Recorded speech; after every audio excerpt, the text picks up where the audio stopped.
அப்புறமா என்னன்னு பார்க்கலாம். இப்ப பார்த்தீங்கன்னா, யாருமே எதிர்பார்க்காத மாரி ஒரு சஸ்பென்ஸா வந்து கதைய மூவ் பண்ண போறாங்க.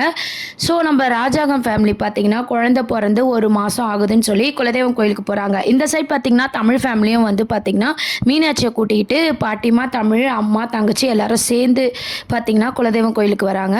2 ஃபேமிலியும் ஒருத்தருக்கு ஒருத்தர் பார்த்துக்கும்போது, கொஞ்சம் அன்கம்ஃபர்டபுளா ஃபீல் பண்ணிட்டு இருக்காங்க. அப்போ பார்த்தீங்கன்னா, நம்ம ஈஸ்வரி வந்து நம்ம தமிழ வம்பு இழுக்குறாங்க. "உனக்கு எப்படி இது குலதெய்வம் ஆகும்? நீ தான் வந்து சேது வேணான்னு சொல்லிட்டியே" அப்படின்னு சொல்லிட்டு, உடனே பார்த்தீங்கன்னா, நம்ம ராஜாங்கம் கோவப்படுறாரு.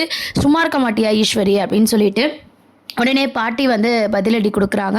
என்ன அப்படின்னு பார்த்தீங்கன்னா, குழந்தைக்கு சேது தானே அப்பா. ஸோ குலதெய்வம் இது தானே தமிழுக்கு அப்படின்ற மாரி தமிழ விட்டு குடுக்காம பாட்டி பேசிட்டு இருக்காங்க. ஸோ எல்லாரும் பூசாரி பார்த்தீங்கன்னா, எல்லாரும் குடும்பத்தோட வந்துட்டீங்க. வாங்க வாங்க பூஜை பண்ணலான்னு சொல்லி கூப்பிடுறாங்க. அப்போ நம்ம சேது நம்ம தமிழோட குழந்தைக்கு வந்து பூஜை பண்றாங்க. சேது தமிழ் பேர்லயும் பூஜை நடக்குது. இதெல்லாம் பார்த்து நம்ம ஈஸ்வரி கடுப்பாவுறாங்க. சேதுக்கு இன்னொரு கல்யாணம் பண்ணத பூசாரி கிட்ட சொல்லி, தனியா வந்து பூஜை பண்ண சொல்றாங்க. இந்த மாரியான ஒரு சூழ்நிலையில தான் வந்து ஈஸ்வரி நடந்துக்கிறாங்க. அதெல்லாம் ராஜாங்கத்துக்கு கொஞ்சம் கூட பிடிக்கல. இருந்தாலும் பார்த்தீங்கன்னா, கோவில்ல கோவப்படக்கூடாதுன்னு சொல்லிட்டு ராஜாங்கம் வந்து கண்ட்ரோல் பண்ணிட்டு இருக்காங்க. ஈஸ்வரிய வந்து நம்ம பாட்டிமா தான் பார்த்தீங்கன்னா, அப்பப்போ நோஸ் கட் பண்ணுற மாதிரி காமிச்சிருப்பாங்க. ஸோ குலதெய்வம் கோயிலில் பூஜை நடக்குது. பூஜை நடந்து பொங்கல் வைக்க சொல்கிறாங்க. ஏன்னா 2 குழந்தை பிறந்திருக்கு. ஸோ பொங்கல் வைங்க அப்படின்னு சொல்கிறாங்க. பொங்கல்லாம் வச்சுட்டு எல்லாருமே ரொம்பவே சந்தோஷமாக இருக்காங்க. அதுக்கப்புறம் பார்த்தீங்கன்னா, மீனாட்சி வந்து ராஜாங்கம் கையில் இருக்குது. நம்ம அழகர் வந்து தமிழ் கையில் இருக்குது. கொஞ்சிட்டு இருக்கும் போது பார்த்தீங்கன்னா, தமிழ்கிட்ட நம்ம ராஜாங்கம் வந்து மன்னிப்பு கேட்குறாரு. இந்த மாதிரி பஞ்சாயத்துக்கு நான் வந்து டைமுக்கு கொடுக்க முடியல, இதனால சங்கடமாயிருக்கும், எங்களை மன்னிச்சிடுமான்னு சொல்றாங்க. நீங்க எதுக்கு மன்னிப்புலாம் கேட்குறீங்கன்னு சொல்லி தமிழ் பார்த்தீங்கன்னா பெருந்தன்மையா வந்து பேசிட்டு இருக்காங்க. இதெல்லாம் பார்த்து ஸ்பெஷலா பார்த்தீங்கன்னா, நம்ம சித்ராவும் ஈஸ்வரியும் வந்து காண்டாவுறாங்க. மாமாக்கு ஏன் இந்த வேலை, எதுக்கு இப்போ தமிழ்கிட்ட போய் பேசணும் அப்படின்ற மாதிரி காண்டாகிற மாதிரி காமிச்சிருப்பாங்க. இதுக்கப்புறம் பார்த்தீங்கன்னா, சரி பூசாரி வந்து பொங்கல்லாம் முடிச்சுட்டு அபிஷேகம்லாம் பண்ணிட்டு கருப்பு சாமி வந்து அருள்வாக்கு சொல்லுவாங்க இல்லையா, அவங்க குலதெய்வம், அதை யார் வந்து அருள்வாக்கு சொல்கிறதுன்னு சொல்லி பேசிகிட்டு இருக்கும்போது பார்த்தீங்கன்னா, யாருமே எதிர்பார்க்காத மாதிரி நம்ம கருப்பு மேலே தான் வந்து பார்த்தீங்கன்னா அருள்வாக்கு வந்து சொல்கிற மாதிரி சாமி வருது. இதை பார்த்து எல்லாருமே பயந்துட்டாங்க, ரொம்பவே ஷாக் ஆகிட்டாங்க. ஐஸ்வர்யாலாம் பார்த்தீங்கன்னா சாமி வந்து இதை பார்த்து பயந்து சேது பின்னாடி போய் ஒழிஞ்சிக்கிறாங்க. ஸோ நம்ம கருப்பு மேலே வந்து சாமி வருது. சாமி வந்து எல்லாருக்குமே குறி சொல்கிறது. அந்த கோவிலில் இருக்க எல்லாருமே ஒவ்வொருத்தரா வந்து குறி கேட்டுட்டு இருக்காங்க. எல்லாருக்குமே வந்து குறி சொல்கிற மாதிரி தான் எபிசோட்ஸ் வந்து கொண்டு போகிறாங்க. ஸோ எல்லாருக்குமே குறி சொல்கிறாங்க இல்லையா. அப்போ பார்த்தீங்கன்னா, ராஜாங்கம் குடும்பத்துக்குன்னு வரும்போது பார்த்தீங்கன்னா, பாட்டிமாவை ஆசீர்வாதம் பண்ணுறாங்க. ராஜாங்கம், மோகனா, நம்ம எல்லாருமே வந்து ஆசீர்வாதம் வாங்கிக்கிறாங்க, தாமரை உட்பட. அப்போது ஈஸ்வரியும் ஆசீர்வாதம் வாங்கிட்டு போகிறாங்க. அப்போ பார்த்தீங்கன்னா, தமிழ் ஆசீர்வாதம் வாங்கலாமா வேண்டாமான்னு யோசிச்சுட்டு இருக்கும்போது, அதுக்கப்புறம் நம்ம சாமி என்ன சொல்லுதுன்னா, நீ வந்து பண்ணாத தப்புக்கு தண்டனை அனுபவிச்சுட்டு இருக்க. ஸோ இதெல்லாம் கூடிய சீக்கிரம் நான் மாற்றி காட்டுறேன். உன் மனசுக்கு நீ நல்லா தான் இருப்ப அப்படின்ற மாதிரிலாம் வந்து தமிழை பார்த்து சாமி குறி சொல்லுது. இதை பார்த்த சேதுக்கு ஒன்றுமே புரியல. தமிழ் தான் எல்லா தப்புக்கும் காரணம். ஆனால் அவள் எந்த தப்புமே பண்ணலைன்னு சொல்லி எப்படி சாமியால் சொல்ல முடியுது அப்படின்ற மாதிரி சேது வந்து யோசிக்கிறாரு. சேது மட்டும் இல்லை, நம்ம ராஜாங்கமும் சேர்ந்து அதை தான் யோசிச்சுட்டு இருக்காங்க. அப்போ நம்ம தமிழுக்கு நல்ல அருள்வாக்கு சொல்லி விபூதிலாம் வச்சு சாமி வந்து பார்த்தீங்கன்னா, நீ கூடிய சீக்கிரம் வந்து இந்த குடும்பத்தோட தான் சேர்ந்து வாழ போகிற அப்படின்ற மாதிரி சொல்லுது. இதை கேட்ட ஐஸ்வர்யாவுக்கு ஒரு ஷாக்கிங், ஈஸ்வரிக்கு ஒரு ஷாக்கிங், சித்ராவுக்குமே ஒரு ஷாக்கிங்காக இருக்குது. அப்புறம் ஐஸ்வர்யாவும் சேதுவும் போய் ஆசீர்வாதம் வாங்கும்போது பார்த்தீங்கன்னா, புருஷன் பொண்டாட்டியாக வாங்குறாங்க.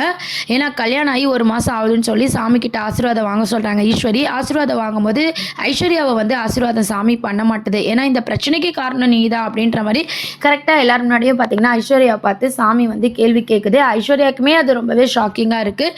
ஈஸ்வரிலாம் அப்படியே நம்ம மாட்டிக்கணுமோ அப்படின்ற மாதிரிலாம் சாமியை வந்து ஒரு பயத்தோடு வந்து பார்த்துட்டு இருக்க மாதிரி காமிக்க போகிறாங்க.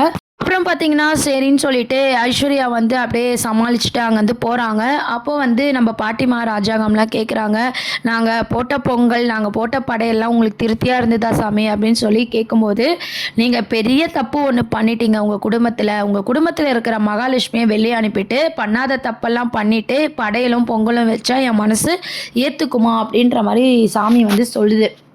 இதை கேட்டு எல்லாருக்குமே ஒன்றுமே புரியல. நாங்கள் எல்லாமே மனசார திருப்தியாக தானே பண்ணோம் அப்படின்ற மாதிரி கேட்கும்போது, நம்ம பாட்டிமா கிட்ட சாமி என்ன சொல்லுதுன்னா, பண்ணாத தப்புக்கு ஒரு பொண்ணு தண்டனை அனுபவிச்சிட்ருக்கு, அது வாழ்க்கையை போய். ஆனால் நீங்கள் நினச்ச மாதிரி உன் புருஷனுக்கு கல்யாணம் ஆகலை அப்படின்ற மாதிரி தமிழை பார்த்து அந்த சாமி சொன்னதை கேட்டு எல்லாருக்குமே ஷாக்கிங்காக இருக்குது. ஏன்னா நம்ம ஃபேன்ஸ் எல்லாருக்குமே தெரிஞ்ச ஒரு விஷயந்தான்.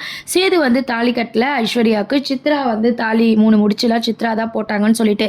ஸோ அந்த விஷயத்த தான் வந்து சாமி சொல்லுது. அத வந்து சித்ராவும், ஈஸ்வரியும் வந்து புரிஞ்சுக்கிறாங்க. நம்மள தான் சாமி சொல்லுதுன்ட்டு.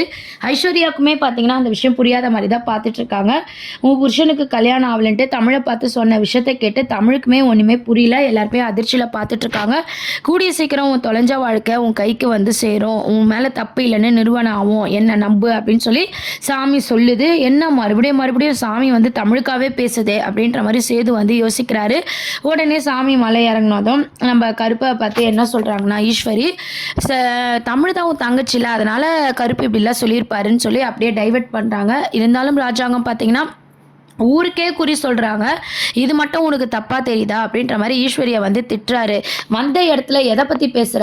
எங்கள தான் பேசுறன்னா சாமிகிட்டயும் போயிட்டியா? அப்படின்ற மாரி கோவத்த காட்டுறாங்க. உடனே பாட்டிமா என்ன சொல்றாங்கன்னா, டேய் ராஜாங்கம் நான் அப்பவே சொன்னேன் இல்லையா? தமிழ் மேல எந்த தப்புமே இல்லப்பா. பொறுமையா இருங்கன்ட்டு.